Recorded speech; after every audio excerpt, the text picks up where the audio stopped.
So, this is a remake of a classic from, I think it was like the 80s or something. But anyway, so it's about a family that moves to like a cabin, like out in the middle of the woods. The dad's like a workaholic or something like that. And they just had a newborn boy. They have a daughter as well. She's a little bit older. I think she's like 10 or something like that. And they meet like this weird neighbor that lives like out in the middle of nowhere. He's like a farmer or something. It's John Lithgow. He seems kind of creepy at first, but he's all right. He's a nice guy. They have this pet cat. The cat gets killed, and it makes like the daughter heartbroken because it was like her cat, pretty much. So the dad's like freaking out, and then Lithgow's like, "Wait a minute, I can bring it back."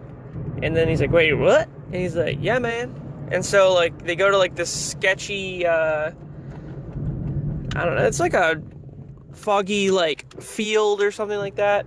In the original one,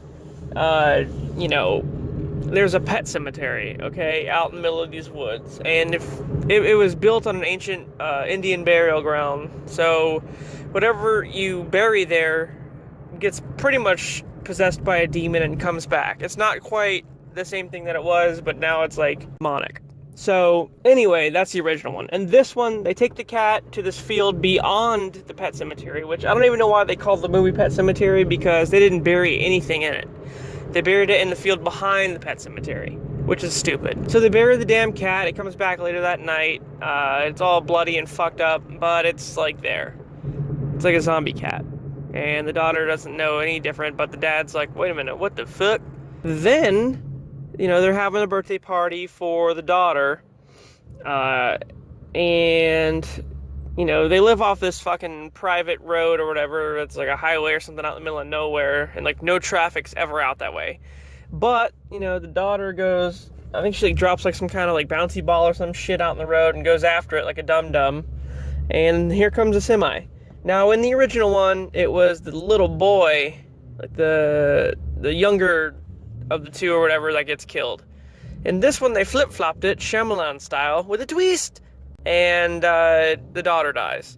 So the daughter gets hit by a semi, okay? And then, Jason Clarke, the dad or whatever, he's like, what the fuck do we do now? He knows that John Lithgow is gonna, like, not let him do it, so he pretty much drugs him, and then he takes the daughter to the pet cemetery field and buries her there, knowing what fuckery will occur. But, he's in denial because his daughter's dead.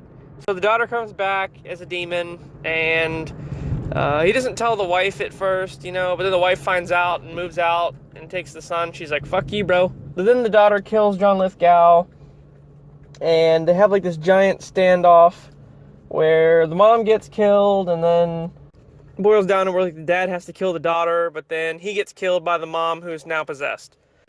In the end, the whole family is pretty much possessed like zombies or whatever the fuck they turn into, except for the little boy who gets locked in a van, and then they're all pretty much creeping on him. And yeah, it doesn't look good. The end.